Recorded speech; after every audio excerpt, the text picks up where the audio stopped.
95% des personnes échouent à maintenir leur résolution du nouvel an. Si vous aussi, vous faites partie de ces personnes-là, cette vidéo est pour vous.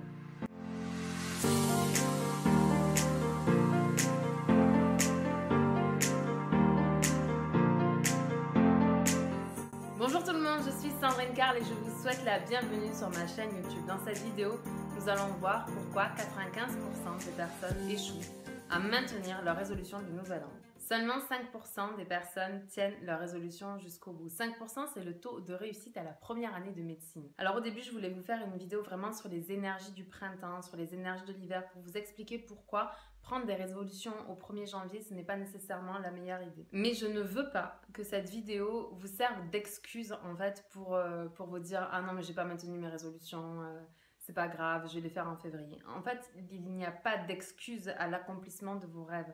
Cette vidéo, elle vous apporte juste des informations sur les énergies de l'hiver, les énergies du printemps. Si ça vous intéresse, je ferai d'autres vidéos là-dessus. Mais revenons-en au thème du jour. Donc, nous sommes arrivés à mi-février et vous avez déjà renoncé à vos résolutions du nouvel an. Pas de panique. Parce que le mois de janvier n'est pas nécessairement la meilleure période pour poser des objectifs. Pourquoi?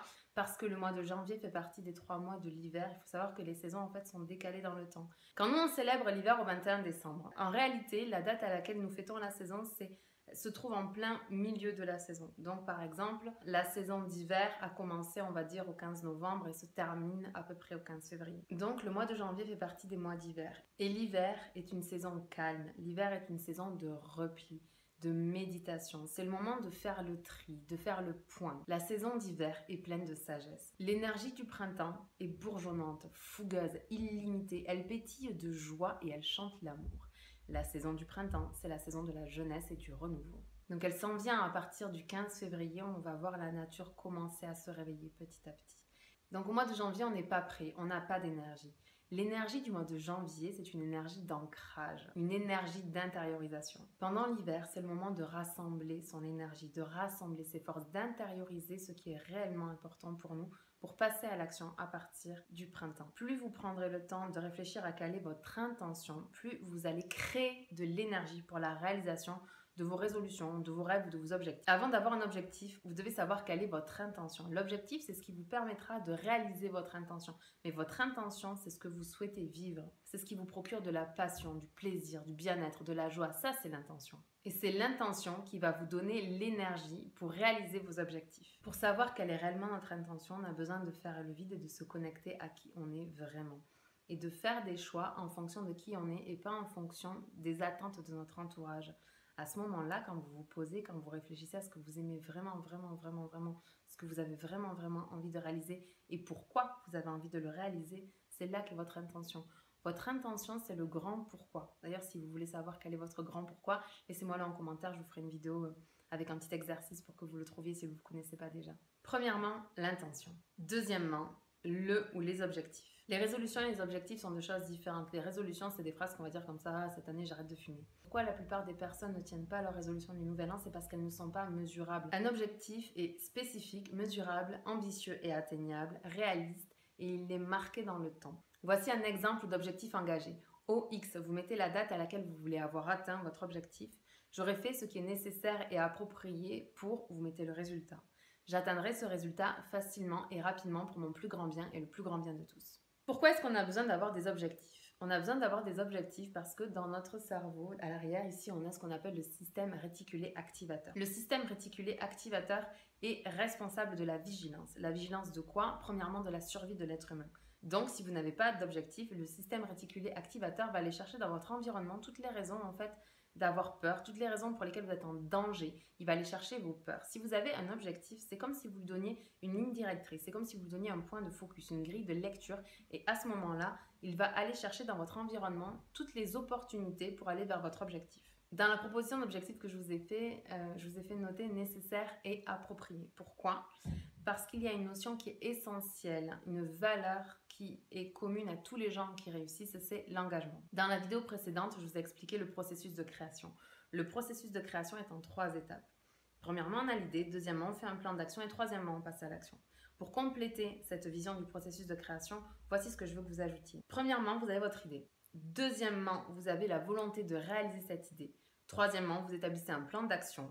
Quatrièmement, vous passez à l'action. Souvent, quand je demande aux personnes pourquoi elles n'ont pas maintenu leur résolution de nouvel an, elles me disent « Ah, mais c'est parce que j'étais pas motivée à aller m'entraîner, j'étais pas motivée à réviser mes examens, j'ai pas la motivation, je sais pas comment tu fais. » En réalité, avoir la motivation, ça n'existe pas. La motivation, ça se crée, ça se fabrique grâce au corps.